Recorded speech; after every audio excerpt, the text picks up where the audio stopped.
ഈ ഇന്ത്യ മഹാരാജ്യം അടിച്ചുകൂട്ടി നുള്ളിപ്പൊറുക്കിയെടുത്താൽ ഒരെണ്ണം നല്ല കമ്മ്യൂണിസ്റ്റുകാരനെ ഇപ്പോ കിട്ടാനില്ല. എന്നിട്ടും അവരുടെ ആത്മവിശ്വാസത്തിലും അവരുടെ സ്ക്രിപ്റ്റ് തയ്യാറാക്കുന്നതിലും അണികളെ പിടിച്ചു നിർത്തുന്നതിലുമൊക്കെ അവരുടെ കഴിവ് അപാരമാണ്. ഇന്നും ഇന്ത്യ മഹാരാജ്യം ഭരിക്കുന്നത് കമ്മ്യൂണിസ്റ്റുകാരാണ് എന്നുള്ള ഒരു ധാരണ ഇന്നും അണികളിലുണ്ട്. അഴിമതിയും പിടിപ്പുകേട് മറ്റ് ഏത് തരത്തിലുള്ള പ്രശ്നങ്ങളും ഇന്ത്യക്കകത്ത് ഈ പാർട്ടിക്കുള്ളിൽ ഉണ്ടായിരുന്നാൽ പോലും അതൊന്നും അവർക്കൊരു വിഷയമേ അല്ല. അവരുടെ ആത്മവിശ്വാസം, അണികളെ പിടിച്ചു നിർത്താനുള്ള അവരുടെ കഴിവ് അതൊരു അപാരമാണ്. അത് തന്നെയാണ് അവരെ ഇന്നും സജീവമായി നിലനിർത്തുന്നത്. എന്നാൽ ഇതിന് നേരെ വിപരീതമാണ് BJP.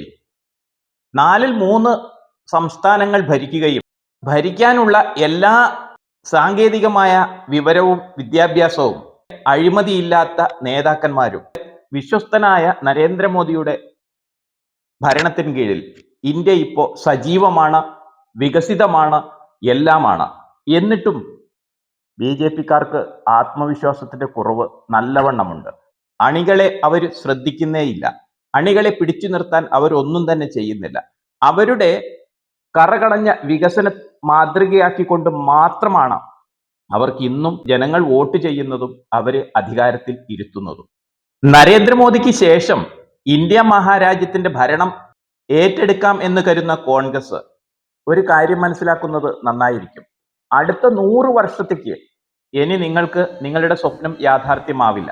കാരണം തലയ്ക്ക് വെളിവുള്ള ഒരാൾ പോലും ഇന്ന് ഈ ഇന്ത്യൻ നാഷണൽ കോൺഗ്രസ്സിൽ അവശേഷിക്കുന്നില്ല എന്നതാണ് സത്യം. ദേശീയതയ്ക്ക് നേരെ കുണ്ടികൊണ്ട് ആംഗ്യം കാണിക്കുന്ന ഒരു സായിപ്പത്തിയുടെ തണലിൽ വളർന്ന കോൺഗ്രസ് അതിനുശേഷം ഇനി എന്ത് എന്നുള്ള ചോദ്യം അതൊരു വലിയതാണ്. നിങ്ങൾ തകരാൻ പോകുന്നതിൻ്റെ മുഖ്യ ലക്ഷണമാണ് ഇന്ന് നമ്മൾ ഈ ദേശീയ ഗാനം ആലപിച്ചപ്പോൾ ഇവരെല്ലാം കാണിച്ചു കൂട്ടിയത് കാണുമ്പോൾ നമുക്ക് തോന്നുന്നത്.